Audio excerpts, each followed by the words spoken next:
Hello, Debbie, Chris, Ron, good to see you. Chris, are you back in town? I don't think I've seen you, so if you are, I'm glad you're back. I hope your mom's doing well.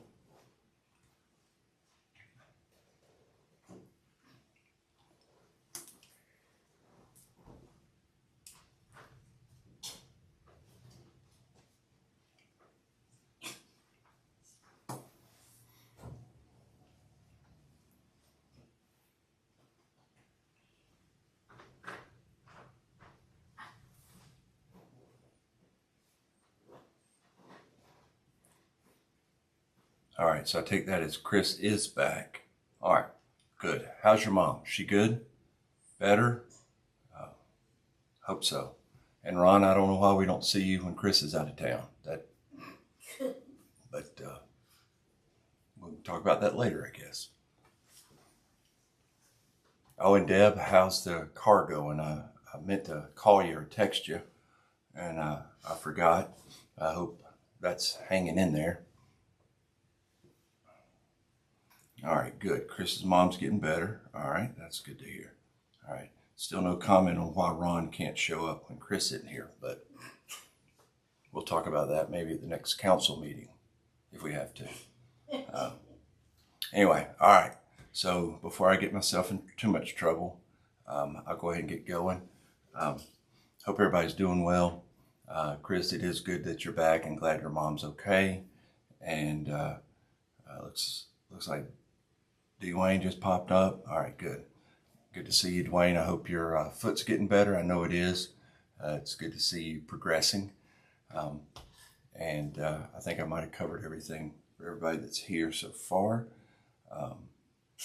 Oh, Russell and Nikki are here. All right. If I keep doing this, I'll never get to talk about anything. I don't know if that's Nikki or Russell or both, but I hope you're doing well. It's good to see y'all Sunday. And I hope Alex is doing well too.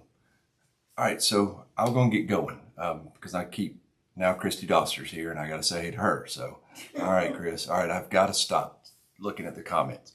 All right, I get too distracted. All right, so missed you guys last week. I felt like I needed to I needed to take that evening. Karen and I went and saw my buddy Cliff, who a lot of you guys know, for the last time Wednesday. And I'm glad we decided to do it. And it was one of those, it was just one of those things that's very difficult to do and be a part of, but it's part of life. And one thing I will say about my buddy Cliff is I don't know if I've ever been around a person that was more ready to go and take, the next step. Every time I saw him and was with him, I was so very encouraged. I would go over there thinking that I was going to say something to him or his wife that would be, encouraging or something. And I always left more encouraged than I showed up just because of Cliff and his walk with God and his amazing perspective and attitude. It was something I'll never forget. But anyway, that's where we were last week, and we'll celebrate his life on Saturday. For anybody that's around in West Georgia that wants to find out, if you don't already know where it's going to be and all that, reach out. Kara can direct you to the right places and stuff like that. And I'm sure tomorrow night at church we'll talk more about flowers and things like that. So if you want to be involved, you can. But anyway, it was quite an evening and a few days just processing through that. And, it's hard to even talk about that stuff sometimes because I don't even know what to say. But I sure will miss my buddy and all the conversations we had. And I know my life is much better because I knew that dude. And I just hope each one of us has friends that impact us like that. It's something special.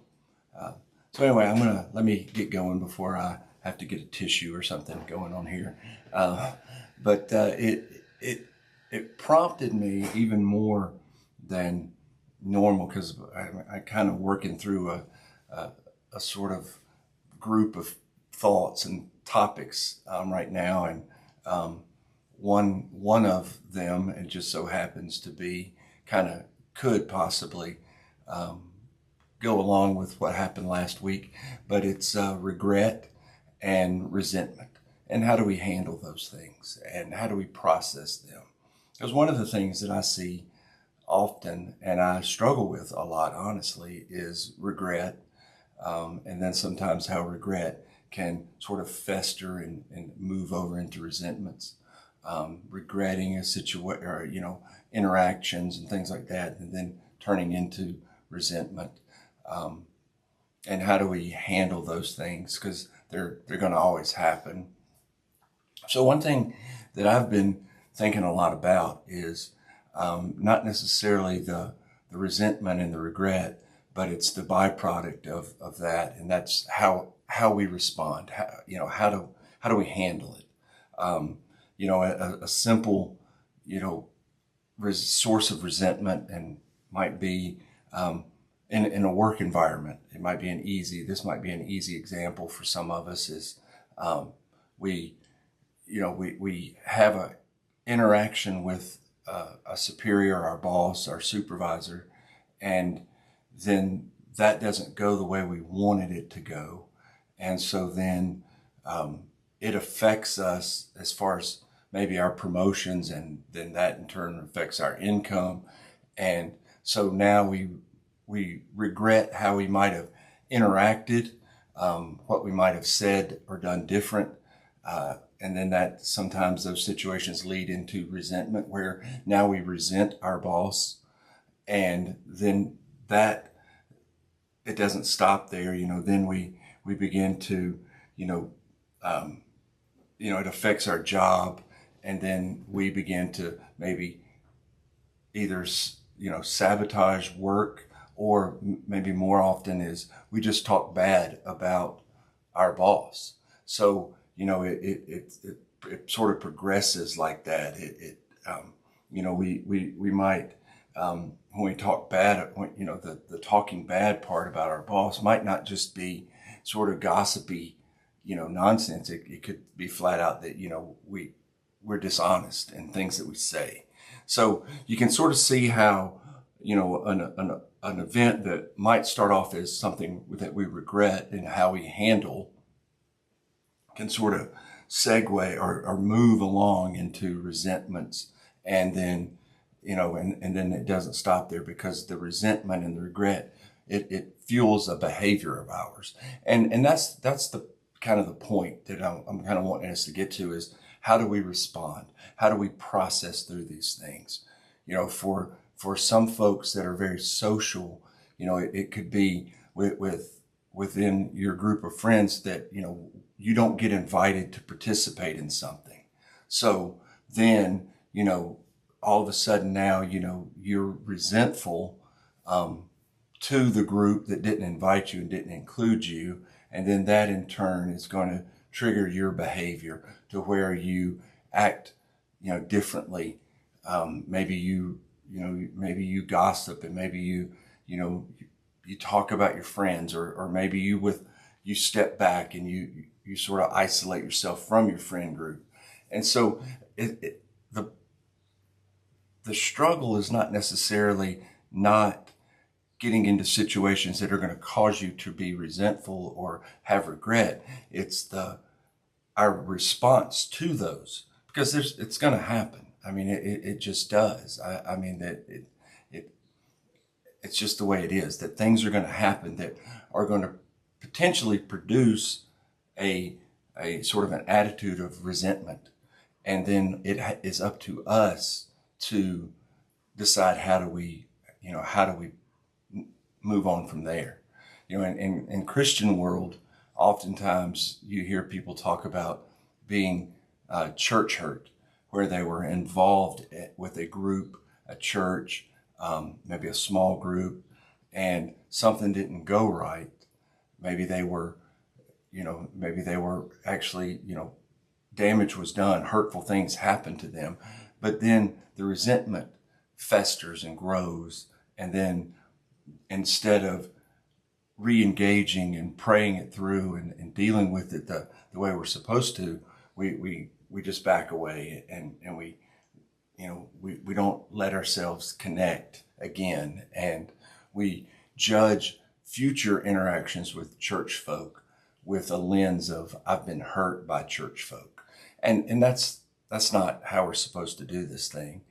And it really boils down to something that Jesus said in Matthew, when he talks about, you're worried about a little speck in your friend's eye when you've got this like 2x4 thing, jutting out of yours. And we're not really worrying about speck removal when we've got problems of our own. And that's, so it's this whole idea that we don't want to be consumed with regret and resentment. And so how do we process that? And so that's kind of what I want us to kind of keep digging into when, over and over here recently, we've talked about our willingness to acknowledge that we can't do things, but God can do things. So if this resentment thing is something that gets a hold of you, and I know it affects some folks much differently. Some folks, have the ability to process and it doesn't really get to them. Other people it eats up. And so wherever you are in that, on that sort of graph, I guess, is, if you struggle with this, now's the time to acknowledge that it's a struggle. Say, I can't do this on my own, but I know God can help me deal with this. And then when we begin to sort of acknowledge what the behavior or the situation that we're resenting or has caused us to be resentful, when we identify that and then we sort of step through it a little bit and get to the end where we see our behavior and where we were wrong, that's when we really can start to grow. When we say, yes, I don't think I was treated fairly by my boss, and I don't think that went the right way, and I probably didn't perform my best when I was being observed, or maybe I said something that I shouldn't say is in a response to someone being, critical of my work. And then I allowed that to just continue to fester. Then now I resent that person and that situation, maybe that company. And now I behave in a way that I shouldn't. I talk about it. I'm angry. I respond out of anger. I lie. I deceive. I try to manipulate so that I look good and they look bad. So any of those things, that's where I want us to sort of think about is where are you in that? Like what's going on? Where are you struggling? And and that's just going to be kind of one of those, I got to be honest with myself and with God and say that I need to work on this. I need to, one, identify, then acknowledge my behavior, my sinful, wrong behavior. Because some of us might not, tell lies and gossip about it. Some of us might numb the pain with drugs, alcohol, pornography, gambling, sex, you name it. So we've got to catch it, acknowledge where we're messing up, because that's the only person we can control is us, and say, God, I can't do this on my own. I need your help. And if you need to, go back and read Matthew chapter 7, verses 3-5. That's where the grain of, the speck in one person's eye and the big piece of wood in yours, and just let that sort of sit with you and think about that. Ask God, like, God, help me. Help me. Talk to someone else about this if this is something you struggle with. Don't let resentment eat you up, because it will. Don't get consumed by regrets, because they will consume you. and you're constantly living in the past and not in the present. So, just something to think about this week, guys, is, are you hanging on to resentment? Are you festering? Are things that are out of your control or happened in the past dictating how you behave right now? And if they are, identify them. Talk to God about them.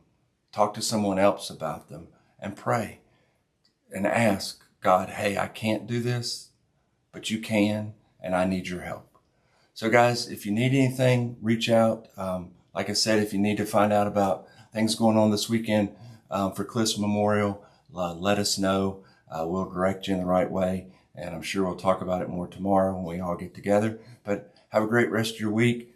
Don't let things fester. Don't be full of resentment, and don't let those things dictate your behavior now. Talk to God. I can't, God can, and see how things change. Love you.